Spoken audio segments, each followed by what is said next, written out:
Então, a minha existência no Brasil se deve a outro fator também.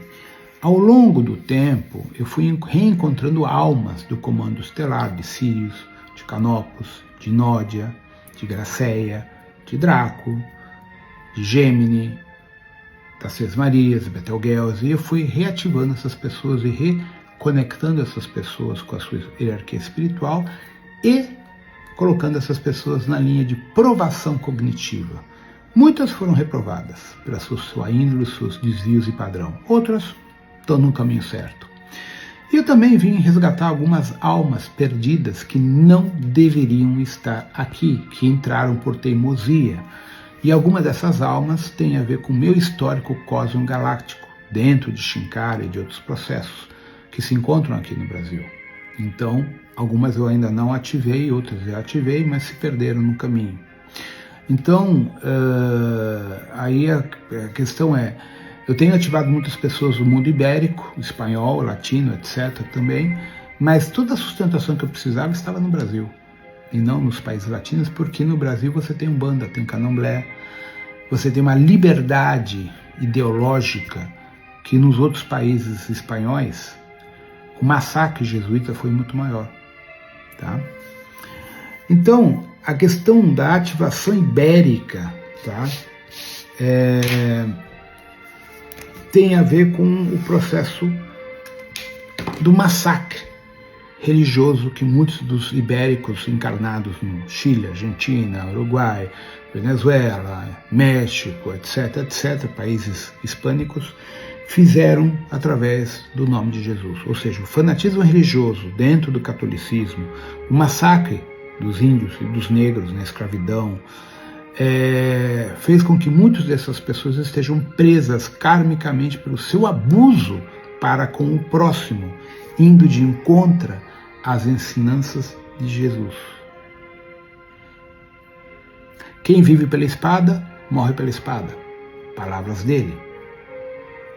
Então, a partir do momento que muitos que estavam ligados à Igreja Católica, aos jesuítas e a todo o dogma de massacre, de obrigar um índio a ser cristão e não mais ser xamã, etc., causando dolo ao próximo, massacre, tortura, violência, abuso sexual, tudo isso que é história, tudo isso gerou aprisionamento kármico de milhões de pessoas que não deveriam estar nessa configuração. Então, um dos trabalhos que eu sustento é o despertar de consciência dessas pessoas nesse registro para, consequentemente, através do seu ancoramento, do seu entendimento, fazer o resgate desse processo, a liberação desses dogmas, a liberação desses contratos e encaminhar essas almas para um despertar de consciência acadêmico, extrafísico, nos templos do Ramatiz, de Aruanda e os outros que existem em cada país correspondente. Tá? Aí o próprio Sérgio pergunta, e as funções das ordens iniciáticas do Brasil? Gente, a principal ordem iniciática brasileira é a Umbanda, tá? Que é aberta. Depois temos o Candomblé, e nós temos muitas outras aqui. Tá? A grande questão é que as ordens iniciáticas, no início, elas tinham um cumprimento da jornada espiritual, do despertar de consciência, que nem o kardecismo. Só que tanto Umbanda quanto Candomblé, kardecismo, etc., se tornaram religião devocional. E a partir do momento que se tornaram devocionais, onde as pessoas não estudam e não abrem a consciência para algo novo, passam a ser manipuladas pelas forças ocultas. Então essas forças ocultas, que se respondem para os Chopats, geraram uma estrutura devocional limitante, onde ninguém a sanciona, porque está presa ao karma, ao sofrimento, à culpa, à dor, tem que sofrer para transmutar. O que a gente sabe que, do ponto de vista da lei da atração, da física quântica, não funciona. Tá? Então, infelizmente, a maior parte das funções, das ordens iniciáticas no Brasil, ao longo do processo Brasil, e isso pode incluir os outros países, acabou sendo deturpada pela manipulação do projeto MK Ultra com os projetores remotos que manipulam isso, eu já expliquei isso em outros vídeos, como também pelo fanatismo devocional que os humanos preferem a ter que estudar e assumir a responsabilidade de seus próprios processos. Aí o Sérgio continua. A origem estelar dos brasileiros. Bom, é complexo responder isso porque o Brasil é grande pra cacete, tem diferentes etnias, tem gente de etnias distintas e origens e ramificações genéticas distintas. Então, no Brasil tem de tudo, tá? Temos origens de sirianos, gente de Órion, muito pleiadiano, mas basicamente muito arcturiano. Tem uma salada aqui de corpos criogênicos, operacionalmente em processo de despertar, outros não vão despertar nunca e outros estão trabalhando mediunicamente. O grande problema é que a devoção interfere na conexão real de muitos desses canalizadores, porque eles só enxergam o que é de interesse deles, não enxergam os fatos como são, as evidências, né? Não se fecham as evidências. Aí o Sérgio continua. E qual que é a origem do povo gaúcho? Se eles são ou não são cinturões de Órion? Bom, a resposta é complexa porque você vai encontrar o gaúcho raiz e de hoje o gaúcho mimizento. Ninguém quer. Lá em cima ninguém quer saber de gaúcho mimizento. O gaúcho raiz, do campo, o campeiro, eles sim são centuriões de Órion, centuriões de Sírios, são derivados das raças coloniais originais que vieram aqui na época de Mu desenvolver um bom trabalho e foram presos e aprisionados na guerra de Mu com os Anunnakis, com os Nibiruanos.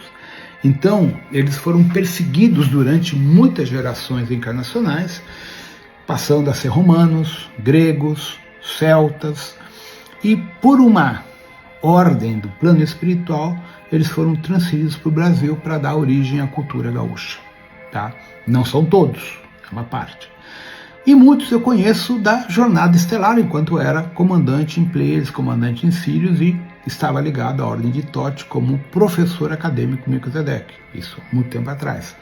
Então muitos desses gaúchos que hoje aparecem na escola são reencontro de almas de vidas passadas. Alunos do Iaberim, alunos do Shiva e de outras hierarquias, do Toranque, do Gadman, do Ashirion, que eu estou reencontrando. E eu tenho uma afinidade com a cultura gaúcha por causa desses arquétipos. A própria cultura gaúcha em si é muito bonita, é nobre, é diferente ao resto do Brasil, certo? Então, o povo gaúcho é especial. E isso causa inveja a todas as pessoas do resto do Brasil. E a gente sabe disso.